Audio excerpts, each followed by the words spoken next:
અરવલ્લી ભાજપ કાર્યાલયમાં ઉમટ્યા કાર્યકરો। ભીખાજી ઠાકોરના સમર્થકો કાર્યાલય ખાતે ઉમટ્યા હતા। ટિકિટ માટેની અનિચ્છા સામે કાર્યકરોમાં આક્રોશ। મોડાસા ખાતે કાર્યકરો ઉમટ્યા હતા। અમે રાણા પ્રતાપના વંશજો છીએ। કાર્યકરો કહ્યું હતું, અમારા સમાજની માનહાનિ થઈ છે। કાર્યકરોએ કહ્યું હતું। જેકેએસ ન્યૂઝ ગુજરાતી સાથે મયુર પોકાર, માલપુર। અત્યારે પરિસ્થિતિનું જે નિર્માણ થયું છે, લોકસભા સાબરકાંઠા બેઠકમાં ઠાકોર ભીખાજી દુધાજીને ભાજપ તરફથી ટિકિટ ફાળવવામાં આવી હતી। ઠાકોર સમાજ અને ભ્રમિત કરવામાં આવ્યો કે ભાઈ આ તો ઓબીસી સમાજમાં નથી, સરનેમ ડામોર, અમે સરનેમ ડામોરે અમે રાણા પ્રતાપના વંશજો છીએ। હું સમગ્ર ડામોર સમાજના એક ઠાકોર સમાજના પ્રમુખ તરીકે આપને નિવેદન કરવા માંગુ છું। આ લોકશાહી છે, લોકશાહીની અંદર for the people, by the people, of the people.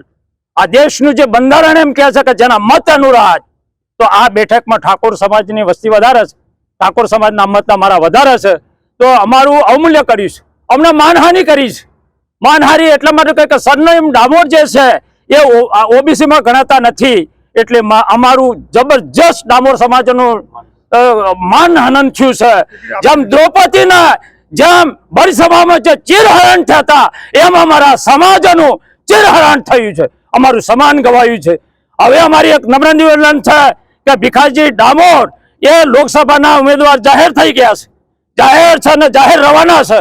તમને એ ઉમેદવાર નીકળતો તો અમારા મહિલાને હાલવા માંગતા હો તો મહિલા ઉમેદવાર પણ અમારા ગામમાં છે, આપો, અમે બતાવી દઈએ ખમેરવંતો। આ સાબરકાંઠાની જે લોકસભાની જે બેઠક છે ને સાહેબ, એ તો ઠાકોરોની જ છે।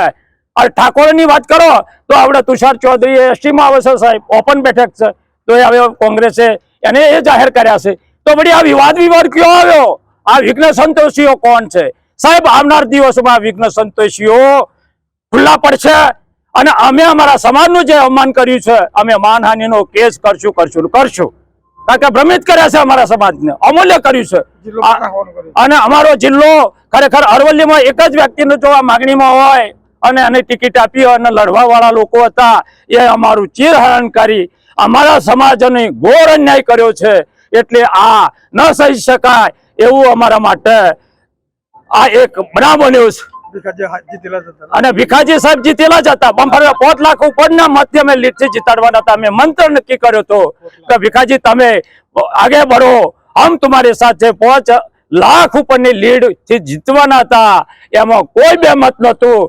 એટલે આવનાર દિવસોમાં શું થશે અને શું ન થાય એ આવનાર દિવસોમાં આજે ઉમેદવાર આવે એના વિચારવાનું રહેશે સાહેબ। આટલી વાત કહી હું વિરમું છું। જય હિન્દ, જય ભારત, ભારત માતા કી જય।